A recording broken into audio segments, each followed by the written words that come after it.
This is a 2007 Raptor 700R gyt-r edition, in case you didn't know. It's pretty much bone stock except for the HMF slip-on right here. It's polished aluminum with a polished aluminum turn down. I didn't really see a need in a full system because it's got plenty of power for the kind of riding I do.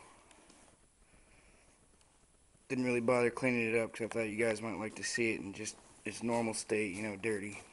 People have been riding it and stuff.